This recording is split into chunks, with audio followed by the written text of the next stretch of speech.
Alan?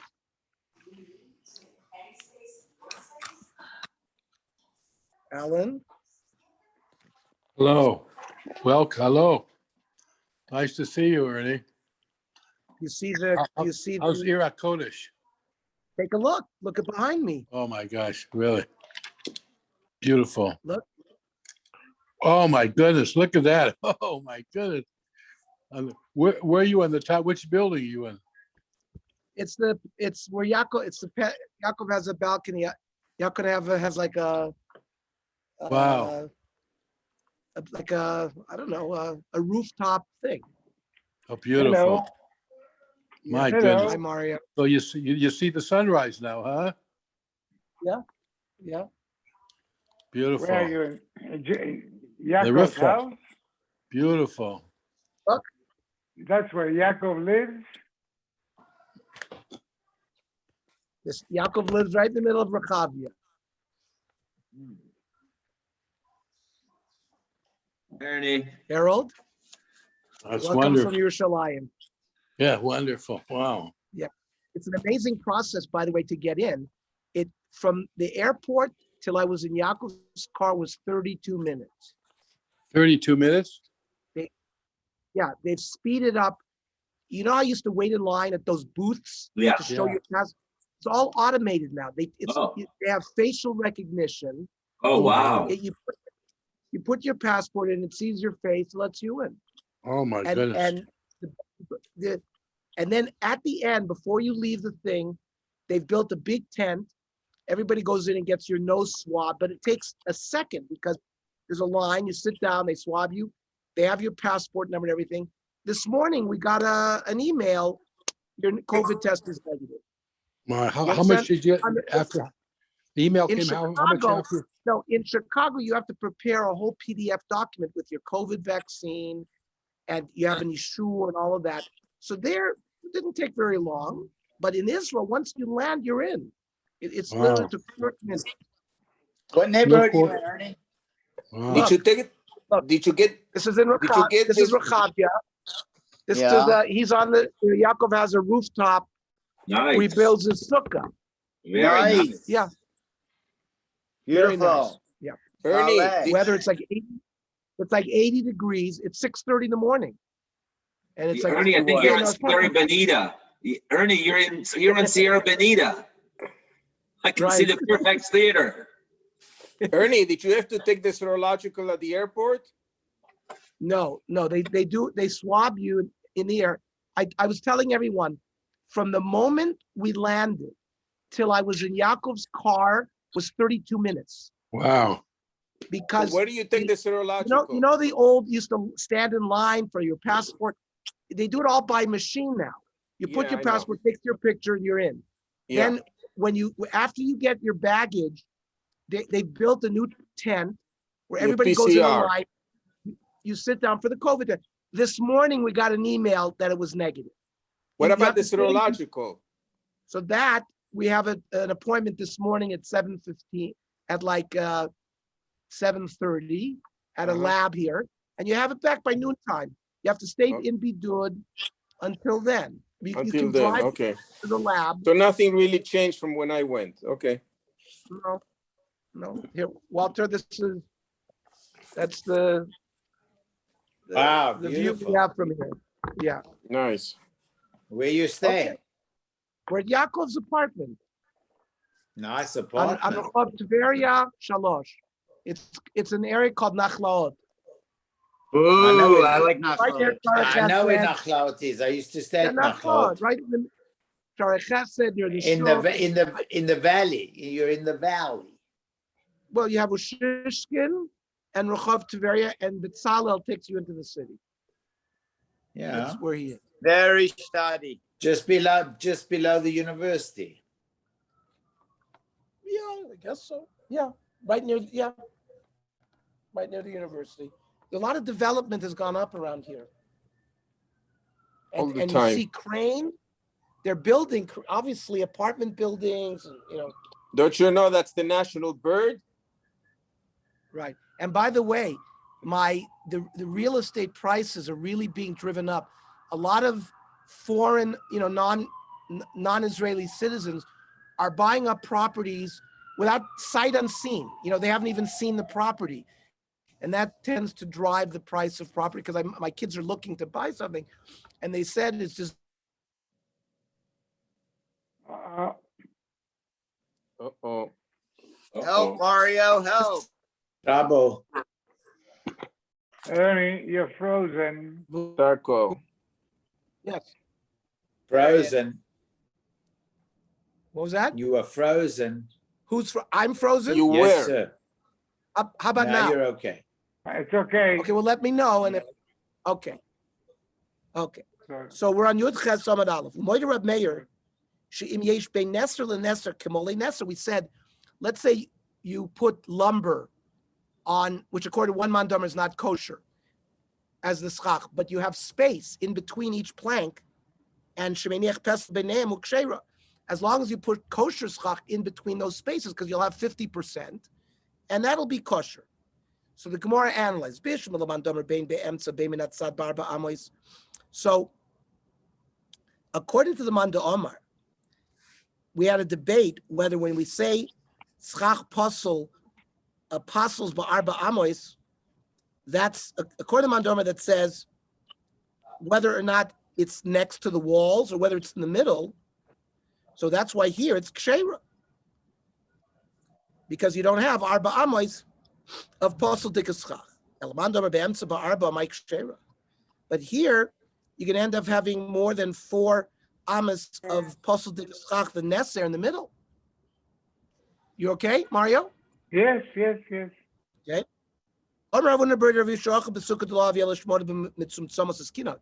We're talking about a sukkah that's only 8 amas.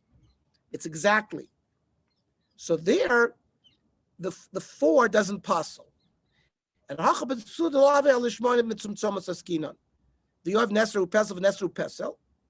So you put the plank and the kosher of a Nesru Pesel by Gisa, Nesru Pesel, the Nesru Pesel of Nesru by Gisa, the Havalu Shnei Psalim by Emsa, the Kechsher Sukkah by Emsa. You only have, you don't have 4 amas of Posel Dikaschach next to each other because you have the kosher schach next to the lumber. So according to that Manda Omer, that's how it would work. Omer Abaya, over Shloisha B'Sukkah Gdoila. So we have in a regular sukkah space of more than 3 tefachim, which we said pasels. But let's say you fill up the space with metal, which is unkosher schach, but you don't have space anymore. Whether you do it with kosher schach bekanim, bein b'shpudim, which is unkosher havimiyut. You've reduced the airspace less than 3, and that's okay, even though some of what the reduction is unkosher schach. Because you need unkosher schach of at least arba tefachim, according to that mandomer, to pasel. Maybe you only have a tefach, but since the tefach reduced the airspace from 3 to 2, you don't have 3 tefach of airspace. So the sukkah remains kosher. Now the sukkah ketana, however, if you have a sukkah that's only 7 by 7 tefachim, so then you need to fill the space with kosher schach. Because if you fill the space with non-kosher schach, you're gonna have schach. You can have a sukkah that doesn't have enough kosher schach, right? Kanim avimiyut, b'shpurim lo avimiyut. Hanimim minatzat. That's if the space is immediately next to the wall of the sukkah, because then you could say lavud. That's why it would be kosher. But if it's in the middle, you can't say lavud. Would not be kosher. The end sets machlokes. So we've always learned if you have a wall coming down to the ground and you have airspace between the wall and the ground, we said if the wall is within 3 tefachim, that's lavud. We said the same thing going up. If you have space between a wall and the schach less than 3 tefachim, we said lavud works both lamata and lamala. But now the question is, you're in the middle of the sukkah, in the middle of the schach. Does lavud work in the middle as well, side to side? We know lavud works vertical. The Gemara is going to analyze whether it works side to side. Yesh lavud be'emtza, chadama yesh lavud be'emtza. The chadama lavud ain't lavud be'emtza. That this 3 tefachim, less than 3 tefachim rule does not apply be'emtza. My time at the mandamadi yesh lavud be'emtza.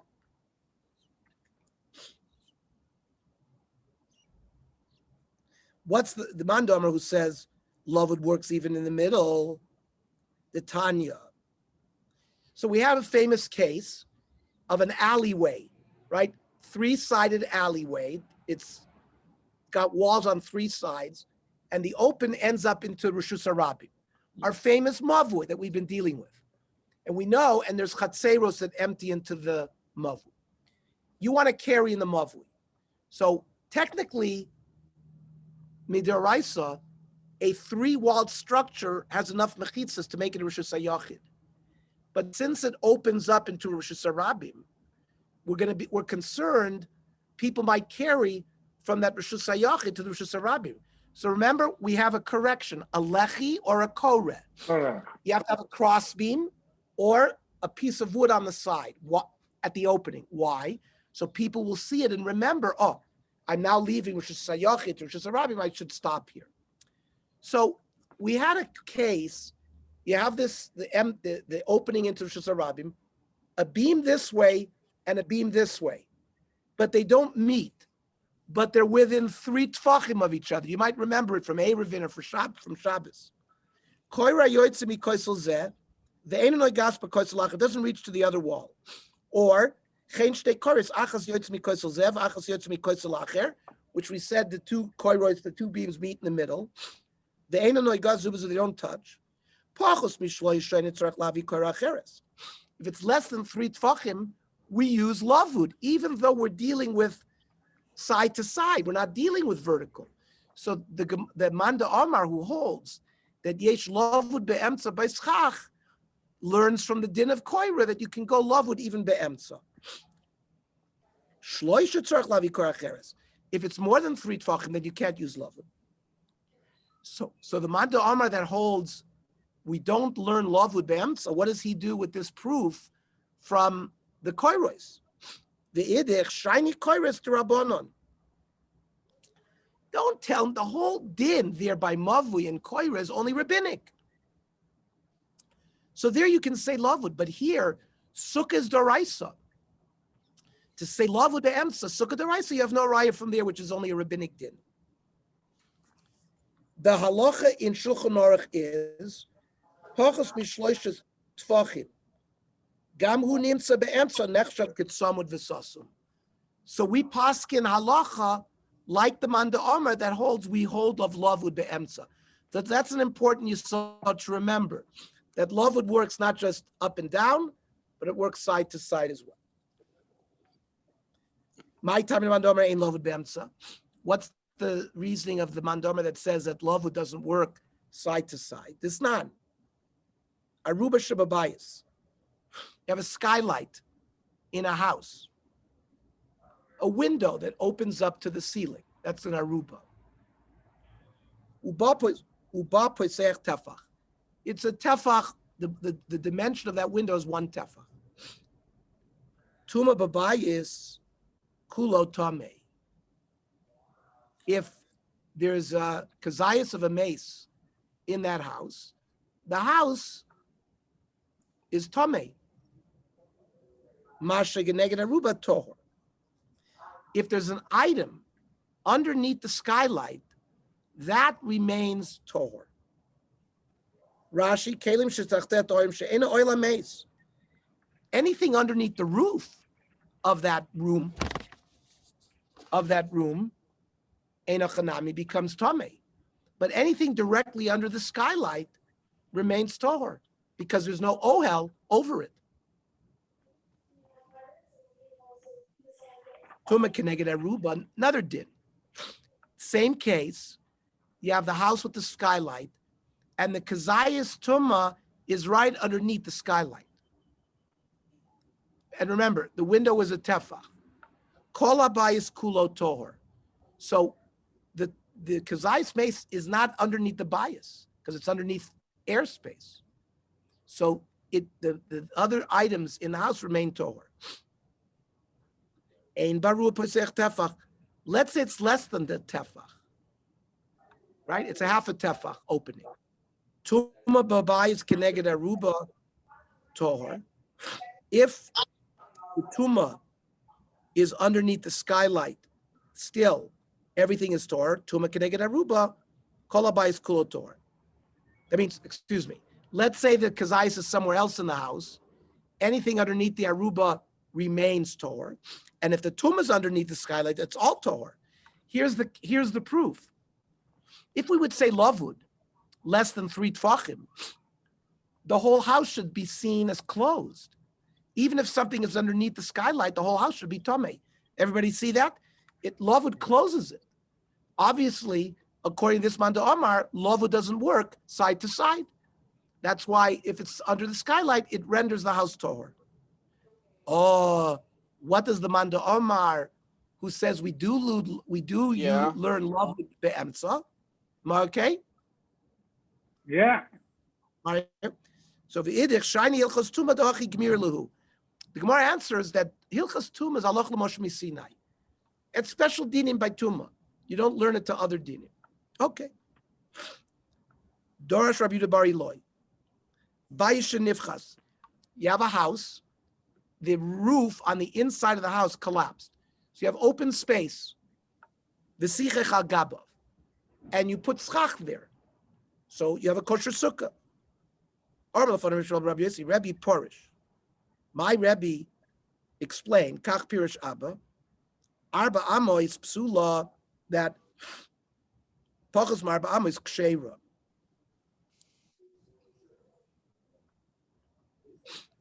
Like we learned that if the amount of wall from the side wall to the schach is more than Arba Amois, then it's not going to be kosher. Because those Arba Amois, you can't use Doifen Akuma. Less than Arba Amois, you can use Doifen Akuma, that bent wall. So let's say 3 amas of wall before you get to the schach, the side wall and that little bit of roof is considered like a straight wall going to the schach. But it's got to be less than Arba Amois. Dorish Rabbi Yehuda bar Eloi, Avruma Sharia. Avruma is the name of a fish. And I guess at that time there was a debate whether it was kosher or not. He said it was kosher. Rabbi Pirish, Kachamar Abba. This is what my father Rabbi Yossi said about this. It depends. Shel Mokum Ploini Asura. This Avruma fish from a certain place, it's treif. Shel Mokum Ploini Muteris. But if it came from a river at another place, so it depends on its locale.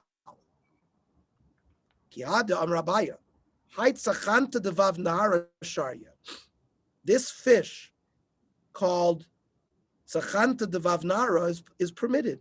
These were small fish. And why did he permit it? What's this for to permit it? The first Havamina is maybe this is a fast-moving stream. So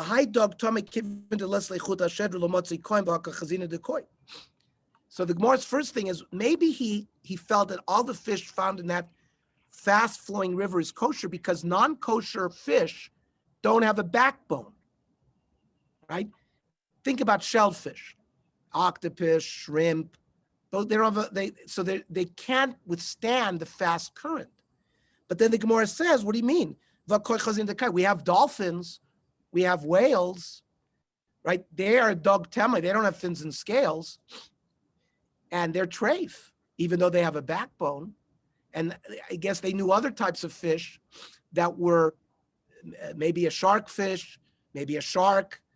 They knew other examples of fish that had a backbone that were treif.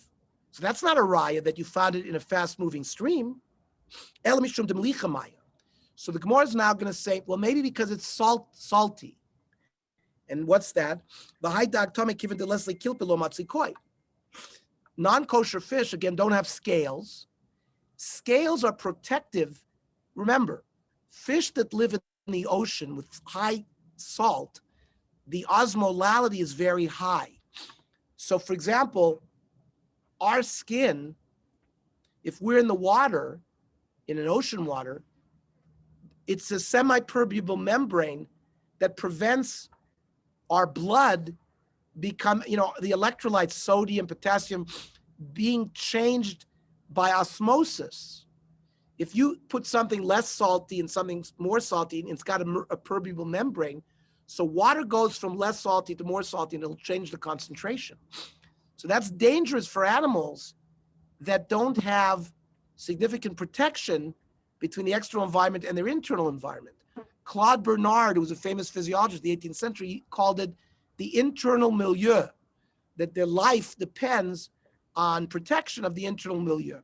So Chazal here seem to understand this concept that the scales of kosher fish make their skin thicker and allow them to live in salty water. But then the Gemara immediately says, Vaka chazin and dekoi. But no, what do you mean? We see other examples of non-kosher fish that don't have scales that also live in the ocean. We mentioned dolphin, sharkfish, sharks, whales. Chazal, they didn't understand the difference between a fish and a mammal. According to Chazal, they were fish as well. They're just non-kosher fish.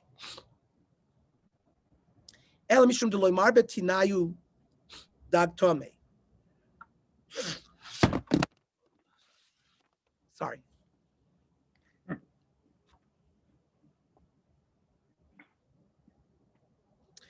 That non-kosher fish need mud at the bottom of a river for them to spawn. And they knew that this river didn't have mud or that kind of mud. And therefore they were able to paskin that any fish found in that river is kosher. But he says now, because we've had other waters, other rivers flowing into this area, they're all mixed. So it's not the same because there are conditions in these rivers for non-kosher fish. So now you can't rely on the location. You have to now rely on the individual fish. Does it have fins and scales? And do you have a mesora that is kosher? Okay. Itmar. For example, you're in a place like I am here. You have just posts and going around, but no walls. And you put schach. See, he has posts here. There's no walls here. So see, let's say you put schach here. Kshera. Well, why is it kosher? There's no walls. Abaya says kosher, Rav says posel. Abaya kshera, I mean, and P tikra yored v'soisim. A concept that the roof line, there is a crossbar, you drop an imaginary wall called P sikra yored v'soisim, and that creates a wall, and therefore would be a kosher sukkah. Rava Rapsula, lo amrin P sikra yored v'soisim. According to Rava, we don't use that leniency of an imaginary wall. According to you, that you hold that you draw imaginary wall. So let's say you had the two side walls were these open areas and the back wall was a closed wall. So Rava asks Abaya, would you use P Sikri Yor V'Soisem even if you didn't have the third wall?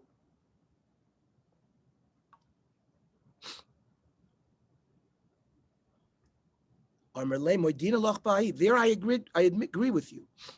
I'm foolish. That's problematic. Because since both sides are open opposite each other, it's like an alleyway that's not closed off at one side. People can go through it. That doesn't create a proper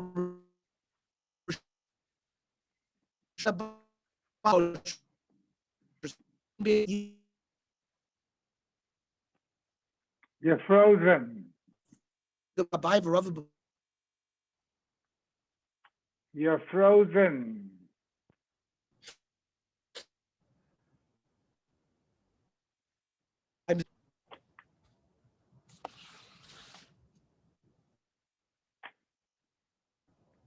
Can you see me? Yes, but You very can bad hear to me. sound. Now, yes. No, it's gone again. Oh, it's gone. There, you're good. It's Back? gone. We're back? We're good?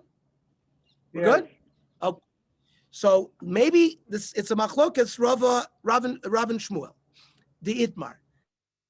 Achzandra bebika. You have a sort of an open patio in a valley, which is a Carmelis. Rav and Ramutul Tata Bakulo. You can carry in that patio, which doesn't have walls. Damrin and Pisikra, he learns that you can drop the imaginary wall. Shmuel Amar Eimetathin Bolabar Bamois. It has the din of a Carmelis because we don't say Pisukra. Delamin and Pisikra Yor Visoisim.